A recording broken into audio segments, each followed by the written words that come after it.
Respiration की book की define है, जो कंप्लीट डिफ़ाइन कंसिडर की जाएगी।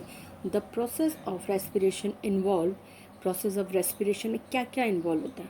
इन्वॉल्व इन ऑक्सीजन, ऑक्सीजन को अंदर लेना into the cell, using it for releasing energy, और उसका इस्तेमाल करना एनर्जी को रिलीज़ करने में बाय बर्निंग फूड, खाने को बर्न करके, एंड देन एलिमिनेट, और फिर एलिमिनेट करना वेस्ट प्रोडक्ट को CO2 एंड H2O को फ्रॉम द बॉडी।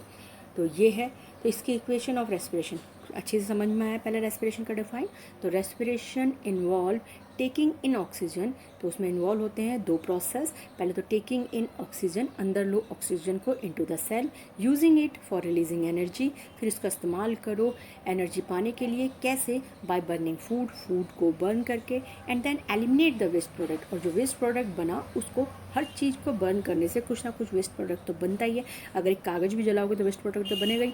वैसे अगर वो फूड को बर्न करता है तो वेस्ट प्रोडक्ट बनता है CO2 एंड H2O, तो वो बॉडी से बाहर निकलना होता है। तो ये रेस्पिरेशन की कंप्लीट डिफाइन है। तो ये कंप्लीट डिफाइन होगी। और जबकि अगर सेल कोई ब्रीथिंग की डिफाइन पूछता ना, तो सिर्फ एक वर्ड था इन कि take oxygen in and exhale carbon dioxide out, बस इतनी डिफाइन होती। इक्वेशन फॉर रेस्पिरेशन में ये चीज़ इन्वॉल्व होती है, फूड जिसको बर्न किया है O2 की प्रेजेंस में या O2 से, फिर बर्न रिलीज क्या होता है CO2 H2O, और बहुत सारी एनर्जी जिससे हम लाइफ जीते हैं। अब है respiration take place in cell, तो so it is called cellular respiration. तो कई बार पूछा जाता है कि why respiration is known as a cellular respiration, तो आप कहोगे because it is take place in the cell, कहीं और नहीं हो रहा रेस्पिरेशन, सेल के अंदर माइटोकॉन्ड्रिया के अंदर हो रहा है, that why it is known also as cellular respiration. अब आता है क्वेश्चन कि difference between breathing and respiration में डिफरेंस क्या है। अब सबसे पहले ब्रीथिंग के 3 point, it is a physical process and simple process, बिल्कुल फिजिकल और सिंपल सा प्रोसेस है। In the process of breathing lungs are involve, इसमें सिर्फ लंग्स इन्वॉल्व होते हैं, जबकि रेस्पिरेशन में सेल इन्वॉल्व होते हैं। इसमें फिजिकल प्रोसेस है लेकिन वो बायोकेमिकल और कॉम्प्लेक्स प्रोसेस है। तो दो दो पॉइंट हो गए तुम्हारे। अब है तुम्हारा third point, the mechanism by which, ये ब्रीथिंग की डिफाइन भी है, the mechanism by which organism obtain oxygen from the air and release CO2। तो वो अपने ऑर्गेनिज्म जब एयर से ऑक्सीजन को ऑब्टेन करता है, लेता है और बाहर निकाल देता है CO2, तो ब्रीथिंग उसे कहते हैं। अब इसके 3 पॉइंट रेस्पिरेशन के, it is biochemical and complex process है। बायोकेमिकल होता है जिसमें बायो से रिलेटेड यानी हमारे बॉडी पार्ट्स, और केमिकल यानी बर्न होना, तो इसे कहा जाता है बायोकेमिकल रिएक्शन है, एंड कॉम्प्लेक्स प्रोसेस है। इन दिस प्रोसेस, ये प्रोसेस होता कहाँ है? In the cell, cells are involve. Respiration में इंक्लूड होता है breathing as well as oxidation of food in cell, तो दोनों इन्वॉल्व होता है। अब ये वर्ड आएंगे तो इनकी फुल फॉर्म सुन लो, ATP एडिनोसाइन ट्राइफॉस्फेट, यानी कि इसमें फॉस्फेट 3 है, और ADP एडिनोसाइन डाइफॉस्फेट। ये होता क्या है? जब भी एनर्जी बनती है, all the energy release during the respiration is not use immediately. कई बार होता है जैसे आजकल हम खाली बैठे हैं, घरों में पड़े हुए हैं, तो हमारी एनर्जी कम कंज्यूम हो रही है। लेकिन अगर हम डेली रूटीन में सुबह 6 बजे उठे, स्कूल गए, घर आए, होमवर्क किया, ट्यूशन गए, तो हमारी एनर्जी ज़्यादा रिलीज़ होती है। मगर खाना तो हम नॉर्मली खा रहे हैं, तो जितनी एनर्जी रिलीज़ हो वो हमेशा यूज़ हो जाए ऐसा ज़रूरी नहीं है। तो वो स्टोर हो जाती है किसकी फॉर्म में? ATP की फॉर्म में स्टोर हो जाती है। ADP की फॉर्म में पहले बनती है, फिर और कंबाइन होकर ATP बनती है। इसकी डिटेलिंग कि ये बनते कैसे हैं ATP ADP, वो फर्दर क्लासेस के लिए है, 10th के लिए नहीं है। बस इतना याद रखो, जो एनर्जी इमीडिएटली यूज़ नहीं होती वो एनर्जी ATP की फॉर्म में स्टोर हो जाती है, सेव हो जाती है for the respiration is different in plants and animals, ये टॉपिक है। लेकिन इसमें 2 क्वेश्चन है। पहला क्वेश्चन है, why breathing rate in aquatic animal is much faster than the terrestrial animal. तो टेरेस्ट्रियल एनिमल से ज़्यादा ब्रीथिंग रेट होता है। हमेशा जो भी पानी में रहते हैं एक्वेटिक एनिमल्स, वो लगातार ब्रीथ करते रहते हैं, लगातार अपना मुंह खोलते रहते हैं। कभी एक्वेरियम में फिशेस को देखा है, वो कंटिन्यूसली मुंह खोलती है बंद करती है, मुंह खोलती है बंद करती है, क्योंकि उसे बहुत सारी ऑक्सीजन अंदर जानी होती है। ऐसा इसलिए होता है क्योंकि पानी में ऑक्सीजन की क्वांटिटी कम होती है हवा से। हवा में जितनी ऑक्सीजन है, पानी में उससे कम ऑक्सीजन होती है। तो इसका क्वेश्चन है, ये बुक का ही क्वेश्चन है, why breathing rate in aquatic animal much faster than terrestrial animal. तो आप कहोगे since the amount of dissolve oxygen in water is low, क्योंकि डिजॉल्व जो अमाउंट ऑफ ऑक्सीजन है वाटर में कम होता है compare in the amount of oxygen in air. Air में ऑक्सीजन की क्वांटिटी ज़्यादा होती है इसलिए। अब नेक्स्ट क्वेश्चन है how respiration different in plants and animals. तो प्लांट्स और एनिमल्स में रेस्पिरेशन कैसे डिफरेंट होता है? तुम्हारे लिए तो यही सरप्राइज़ है कि अरे प्लांट्स में भी रेस्पिरेशन होता है। हाँ, प्लांट्स में भी रेस्पिरेशन होता है, वो भी 24 घंटे रेस्पिरेशन करते हैं। अब डिफरेंट कैसे होता है पहले वो देखते हैं। Parts of A plant perform respiration individually. वो हर जगह से रेस्पायर कर सकते हैं, यानी हर जगह से ऑक्सीजन को इन कर सकते हैं। वो रूट से भी ऑक्सीजन लेते हैं, अपनी लीव से भी लेते हैं, अपनी सॉफ्ट स्टेम से भी ऑक्सीजन ले लेते हैं। जबकि हम एनिमल और the other hand animal perform respiration as a single unit. हमारा एक सिंगल यूनिट है जो ऑक्सीजन ले सकता है, वो है नाक, और कुछ केस में हमारा मुंह भी। तो ऑक्सीजन जो इनटेक होती है ह्यूमन बॉडी में या एनिमल्स में वो just from A single unit से होती है, यानी माउथ से होती है या नोज से होती है। बट जो प्लांट है वो अपने each and every body part से ऑक्सीजन को इनटेक कर सकते हैं। That mean plant perform respiration individually, other hand animal perform respiration as a single unit. पहला पॉइंट खत्म हुआ। In plant there is a little transport. अब उसका पूरा ही पार्ट अगर कर ले रहा है ऑक्सीजन, अगर कोई भी प्लांट है अगर वो यहाँ से भी ऑक्सीजन ले रहा है, यहाँ से भी ऑक्सीजन ले रहा है, तो ट्रांसपोर्टेशन की ज़रूरत ही क्या है? तो उन्हें ट्रांसपोर्ट करना ही क्यों पड़ेगा? थोड़ा बहुत करना भी पड़ेगा, चलो यहाँ तक पहुँचा दो ऑक्सीजन को, यहाँ तक पहुँचा दो, यहाँ से इधर थोड़ा सा नीचे पहुँचा दो, थोड़ी बहुत ट्रांसपोर्टेशन ही करनी पड़ेगी ना। बहुत ज़्यादा ट्रांसपोर्ट तो नहीं करना पड़ेगा रेस्पिरेटरी गैसेस को। तो वैसे ही जैसे ऑक्सीजन उनके अंदर कहीं से भी जा सकती है, वैसे ही CO2 उनकी बॉडी से बाहर आ भी किसी भी जगह जा सकती है, तो उनको ट्रांसपोर्ट के लिए ज़्यादा रिक्वायरमेंट नहीं होती। जबकि दूसरी जगह देखो तो एनिमल को जिस तरह से सिर्फ एक ही जगह है नोज़ से सांस को अंदर लेना, फिर वो जो आपने ऑक्सीजन ली है वो पूरी बॉडी के अंदर तुम्हारी बॉडी के अंदर ईच एंड एवरी सेल पे पहुंचेगी और तुम्हारे टाइम लगेगा। तो यहाँ से ऑक्सीजन जाएगी टोई तक, तुम्हारे हाथों तक, तुम्हारे कितना लॉन्ग डिस्टेंस तय करना पड़ेगा ऑक्सीजन को। तो ऑक्सीजन को लॉन्ग डिस्टेंस तय करना पड़ता है, जिसमें ह्यूमन बीइंग में या एनिमल में हम कह सकते हैं। तो इससे सेकंड पॉइंट यही है, there is a little transport of respiratory gases one part of the other.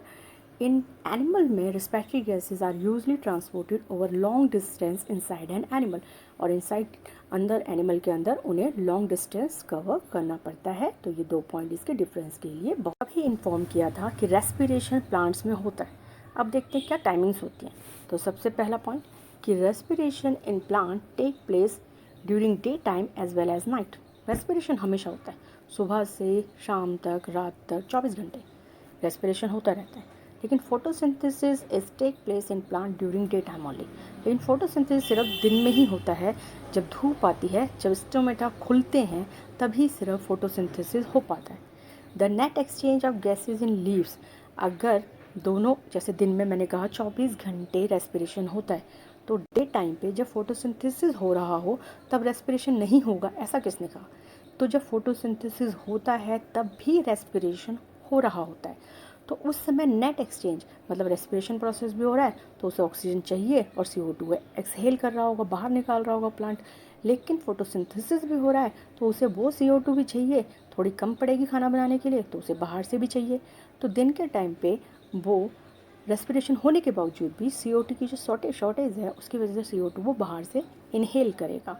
और ऑक्सीजन जो वो अपनी फोटोसिंथेसिस प्रोसेस के दौरान बना रहा है, थोड़ी बहुत ऑक्सीजन प्लांट खुद के यूज़ के लिए भी ले तो भी एक्सेस ऑक्सीजन को क्या कर देगा, बाहर रिमूव कर देगा। तो यानी कि नेट एक्सचेंज जो होगा गैसेस का during the day time is O2 diffuse out, O2 out निकलेगी, बाहर निकलेगी, और CO2 डिफ्यूज़ इन, CO2 अंदर जाएगी। ऐसे ही रात को net gas exchange of gas, ये भी तुम्हारी NCERT का क्वेश्चन है, net gas exchange of in leaves at night, CO2 diffuse out, CO2 बाहर निकलेगी और O2 डिफ्यूज़ इन, और O2 अंदर बॉडी के जाएगी। इसीलिए कहा जाता है रात को प्लांट्स के नीचे नहीं सोना चाहिए। रात को प्लांट्स के नीचे इसलिए नहीं सोना चाहिए, एक तो वो हमारे सराउंडिंग की ऑक्सीजन को इनहेल कर रही है, अपने अंदर ले रही है, और सेकेंडली अब जो वो रिलीज़ कर रही है वो कार्बन डाइऑक्साइड है जो हमारे लिए बहुत हार्मफुल है। तो कभी भी रात के टाइम पे प्लांट्स के आसपास या प्लांट्स के नीचे नहीं सोना चाहिए। देखते हैं रेस्पिरेशन एमीबा एंड फिशेस कैसे करती हैं। एमीबा के बारे में पता है कि ये एक एक्वेटिक ऑर्गेनिज्म है और ये वाटर में जो ऑक्सीजन डिफ्यूज़ होती है मतलब मिक्स होती है, जो वाटर में जो ऑक्सीजन मिक्स होती है उसे इनटेक करती है। तो ये डिफ्यूजन प्रोसेस से अपने आसपास के पानी को अंदर एंटर करवा लेती है। तो पूरा H2O अंदर चला गया।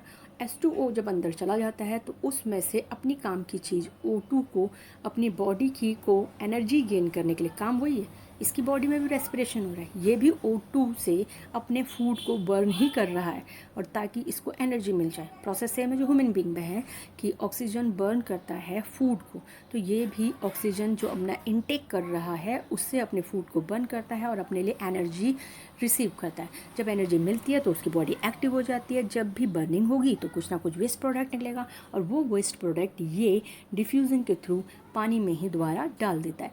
तो ये हो गया आपका किस तरह से रेस्पिरेशन इन द एमीबा के अंदर। तो respiration in amoeba, the oxygen from water diffuse into the body of amoeba. The oxygen from water, पानी से जो ऑक्सीजन डिफ्यूज़ होती है अमीबा की बॉडी के अंदर थ्रू इट्स सेल मेम्ब्रेन, उसकी सेल मेम्ब्रेन के थ्रू वो ऑक्सीजन स्प्रेड हो जाती है उसकी बॉडी में, and oxidation of food take place to remove through cell membrane. और रिमूव क्या होता है? Remove CO2 through cell membrane. और जो वेस्ट प्रोडक्ट होता है तुम लिख लेना, the waste product remove through the cell membrane. Next है तुम्हारा रेस्पिरेशन इन फिशेस। तो फिशेस भी रेस्पायर करते हैं या fishes takes in water through their mouth. तो फिशेस रेस्पायर करते हैं वाटर को थ्रू माउथ, अपने मुंह से। फिशेस ये इस तरह से उनका मुंह होता है, यहाँ से हमेशा पानी को अंदर लेते रहते हैं। यहाँ पर गिल्स होते हैं और वो गिल्स O2 को एब्जॉर्ब कर लेते हैं और जो एक्स्ट्रा वाटर होता है जिसमें अब O2 नहीं बचा वो यहाँ से बाहर फेंक देते हैं। तो fishes takes in water through their mouth, अपने मुंह से अंदर डालते हैं, sending it over the gills, gills की तरफ फेंकते हैं। गिल्स उसमें से एब्जॉर्ब कर लेती है डिजॉल्व ऑक्सीजन को from the water and remaining water को यहाँ फ्लिप से अपनी बॉडी से बाहर निकाल देती है। तो इस तरह से अमीबा और रेस्पिरेशन होता है। ये दोनों बुक में है तो इसीलिए आपको समझाना ज़रूरी था और इतना ही लिखा है, इतना ही आपको याद करना है कि अमीबा में रेस्पिरेशन कैसे होता है, फिशेज में रेस्पिरेशन कैसे होता है। अब करते हैं कुछ कॉमन फीचर जो सारे रेस्पिरेटरी ऑर्गन्स में होते हैं। हमारा रेस्पिरेटरी ऑर्गन्स है लंग्स। हमारा रेस्पिरेटरी ऑर्गन कौन सा है? लंग्स। अभी हमने पढ़ा कि फिश का रेस्पिरेटरी ऑर्गन कौन सा है? गिल्स। क्या उन सब में कुछ कॉमन फीचर्स होते हैं? हाँ, उन सब में कुछ कॉमन फीचर्स होते हैं। जहाँ पर भी हमारी गैसेस जा रही होंगी, सपोज़ हमारे लंग्स में अगर जाती हैं ये गैसेस गई तो इन गैसेस को यहाँ पर स्पेस चाहिए होता होगा ज़रूर कि O2 यहाँ से आगे चली जाए और बॉडी से वापस CO2 यहाँ आए और फिर दोबारा एक्सहेल होकर हमारी बॉडी से बाहर चली जाए। यानी इनको ज़्यादा सरफेस एरिया चाहिए होगा। ये बात नेचुरल है। वो सबके ही रेस्पिरेटरी ऑर्गन, चाहे वो गिल्स हों, चाहे वो स्किन हो, आप स्किन से भी कई लोगों करते हैं, चाहे वो लंग्स हों, तो जिनके भी रेस्पिरेटरी ऑर्गन्स होंगे जिनमें भी, उन सब के अंदर ये कॉमन फीचर होगा कि जहाँ पर ये गैसेस एक्सचेंज होता है उसका सरफेस एरिया थोड़ा बड़ा होगा। सेकेंड थिंग, जहाँ भी गैसेस एक्सचेंज होगा तो जहाँ भी, चाहे वो स्किन से भी होगा, वहाँ से ऑक्सीजन को लेके कौन जाएगा? Blood capillaries. और ऑक्सीजन वापस कार्बन डाइऑक्साइड लेके कौन आएगा? वो तुम्हारी वो भी ब्लड की वेसल्स होंगी। तो यानी कि वो हमेशा सराउंडेड होंगे या उसके पास बहुत सारी क्या होंगी, जैसे हमारे भी लंग्स हैं तो लंग्स पे सारी तरफ से क्या होती हैं? ब्लड की कैपिलरीज होती हैं। तो ये 2-3 कॉमन फीचर्स हैं जो सारे रेस्पिरेटरी ऑर्गन्स में होते हैं। तो स्टार्ट करते हैं। जब तुम्हारा पहला पॉइंट है, all the respiratory organ whether skin, gills, trachea और लंग्स हैव कॉमन फीचर। सब में कॉमन फीचर है। क्या क्या कॉमन फीचर है? All the respiratory organs having large surface area to get enough oxygen. तो बताया था उनके पास जगह ज़्यादा होती है जहाँ ज़्यादा से ज़्यादा ऑक्सीजन भर जाए, क्योंकि यहाँ पर एक्सचेंज होना है, CO2 ने बाहर जाना है, O2 ने अंदर आना है, तो उसका स्पेस सरफेस एरिया सबका वहाँ पर ज़्यादा होता है। सेकेंड है जो कॉमन फीचर सब में होता है, all respiratory organ have thin wall of easy diffusion. सबकी वॉल्स पतली होती है, चाहे वो लंग्स हो चाहे वो स्किन हो। हमारी नहीं, स्किन से हम नहीं करते रेस्पायर हम, मगर जैसे तुम्हारा कैंचुआ होता है, अर्थवार्म होता है, जो लीच होते हैं, ये स्किन से करते हैं रेस्पायर। तो जो भी रेस्पायरेशन ऑर्गन होगा, चाहे वो गिल्स है या फिर तुम्हारे लंग्स हैं या फिर किसी की स्किन है, वो सारे के सारे हैविंग दूसरे उनमें क्या खूबी होगी, थिन वॉल्स, उनकी वॉल्स कम होगी ताकि इजीली डिफ्यूज़ हो जाए। हमारे भी लंग्स में जब O2 अंदर और जब O2 यहाँ से बाहर निकलेगा हमारे लंग्स से और CO2 अंदर आएगा, तो उसकी मेम्ब्रेन भी क्या होनी चाहिए, पतली होनी चाहिए। तो सबकी मेम्ब्रेन पतली होती है, ये बात भी सही है। All respiratory organ have thin wall for easy diffusion and exchange कर सकें वो रेस्पिरेटरी गैसेस को। और सारे के सारे respiratory organ have a rich blood supply to the transport respiratory gases. Respiratory gases कौन सा, उड़ के हमारी बॉडी से एक पार्ट से दूसरी पार्ट में चली जाएंगी। उनको एक पार्ट से दूसरे पार्ट में जाने के लिए किसकी ज़रूरत होती है, ब्लड की। अगर ब्लड की ज़रूरत होती है तो डेफिनेटली जो भी रेस्पिरेटरी ऑर्गन होंगे हमेशा उनके चारों तरफ एक रिच ब्लड सप्लाई होगी ताकि वो ट्रांसपोर्ट कर सकें रेस्पिरेटरी गैसेस को। अब स्टार्ट करते हैं difference between aerobic and anaerobic respiration. क्या सारे ही रेस्पिरेशन हमेशा ऑक्सीजन के प्रेजेंस में ही होते हैं? नहीं, कुछ कुछ एनारोबिक भी होते हैं, कुछ कुछ ऑक्सीजन की प्रेजेंस में नहीं होते। फर्मेंटेशन एक वर्ड सुना है, शराब बनती है फर्मेंटेशन से। तो जब अंगूर को, बाकी कुछ फ्रूट्स को फर्मेंटेट किया जाता है, मतलब सड़ाया जाता है ऑब्सेंस में, किसकी एब्सेंस में, ऑक्सीजन की एब्सेंस में, वहाँ ऑक्सीजन नहीं होती तो ऑक्सीजन नहीं डाला जाता, उसे सड़ाया जाता है, एक उसके अंदर रखा जाता है कई टाइम तक और फिर वो कन्वर्ट हो जाता है अल्कोहल में।